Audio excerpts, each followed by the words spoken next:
Bonjour tout le monde, on va commencer par corriger les physiques les bacs.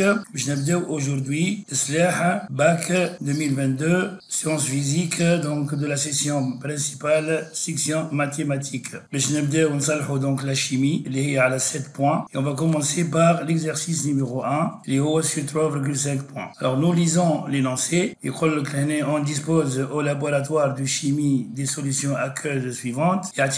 La solution S0, il y a une solution de thiosulfate de sodium, Na2S2O3, concentration molaire C0, 0,1 mol par litre. Na2, puisque Na est plus, donc Na2 2 plus, nécessairement S2O3, comme ion S2O3 2 fois moins. S1, une solution de peroxodisulfate de potassium K2S2O8, de concentration molaire C1, kiff, NK2, donc 2K+, nécessairement l'année S2O8 2 moins. S2, une solution d'iodure de potassium Ki de concentration molaire C2 égale à 0,5 mol par litre. Ki, K+, donc I moins. À l'instant de daté égal à 0, on réalise à la température constante deux mélanges MA et MB. نشوفوا donc le mélange MA فيه متكون من V1 50 ml de S1 فيه S2O8 2 fois moins و V2 فيه S2 يعني فيه I-. La réaction باش تقع بين S2O8 2 fois moins و I-. السوليسيون الثانية MB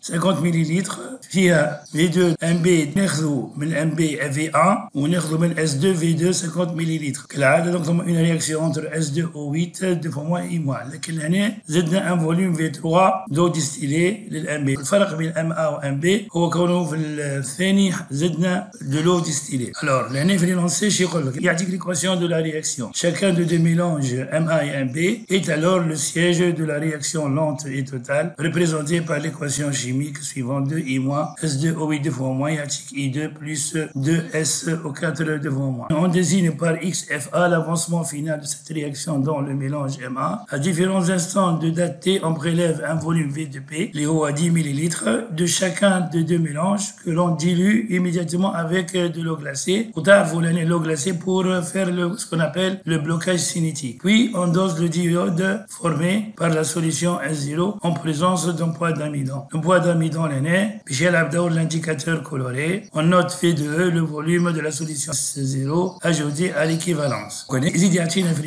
L'équation est dire, la réaction du dosage, elle est rapide et totale. A pour l'équation 2S2O3 fois 2 moins plus I2, article 2I moins plus S4O6 2 moins. Alors, vous y un tableau est there. Les mesures effectuées ont permis de dresser le tableau suivant. Vous voyez là le volume rajouté à l'équivalence V en millilitres de Beckmann. Les articles le temps en minutes. Mélange MA, mélange MB et vous voyez les valeurs dans le tableau correspondant. Alors, la première question, j'ai indiquer le rôle de l'ampoule d'amidon, montrer que la concentration du diode formée à un instant de date T dont chacun des deux mélanges est donné par l'expression la concentration de I2 égale à C0 VE sur 2VP. En exploitant le tableau ci-dessus, déterminer la valeur de XFA, en déduire celle de V3. Mais il y a comme résultat alpha A plus bêta B donc gamma C plus delta D. Le nombre de moles de A sur alpha est égal au nombre de moles de B sur bêta. Je te prends à l'équation 2S2O3 2 moins plus I2 pratique 2I moins plus S4O6 2 moins. On commence par corriger la première question. Donc l'emploi d'amidon,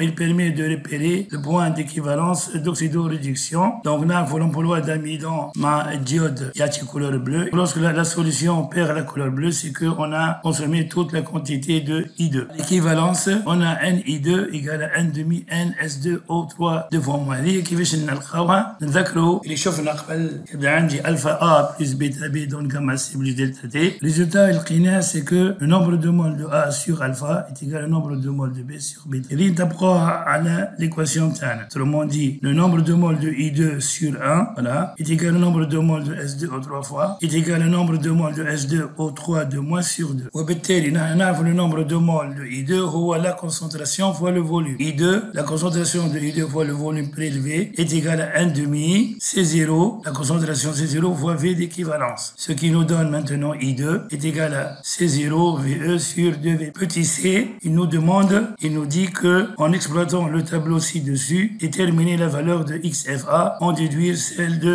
V3. Petit c, XFA c'est un nombre de moles, donc XFA est égal à quoi? V3 est égal à I2 final de A fois le volume total اللي هو V1 plus V2. شوفنا I2 FA هي C0 VE FA bien évidemment EVP multiplié par V1 plus V2 اللي هو le volume total. Nous faisons l'application numérique. عندي C0 عندي VP donc عندي VA et V2 et VE final fait tableau sur 2. Nous trouve 4,5 10 puissance moins 3 mol. Et puisque XFA est égal à XFB, le nombre de moles ici il se conserve égal à XF. Donc on peut écrire que l'avancement final de A est égal à l'avancement de mol FB est égal à XF, ce qui est égal à donc un XFA et cette valeur donc c'est 0 volume EFA 2VB V1 plus V2. L'année c'est 0 volume EFB 2VP est égal à V1 plus V2 plus la quantité d'eau ici elle est rajoutée. On a donc les volumes même tableau à l'état final bien évidemment. On peut donc simplifier par C0 C0. Aussi on peut simplifier par 2VP 2VP et on tire cette équation, cette valeur V3 égale à V1 plus V2 multiplié par V d'équivalence F donc de la solution A sur le volume d'équivalence FB moins 1. Et l'application numérique il nous donne V3 égale à 50 millilitres. Ça s'achève donc notre vidéo. À la prochaine fois, Inch'Allah.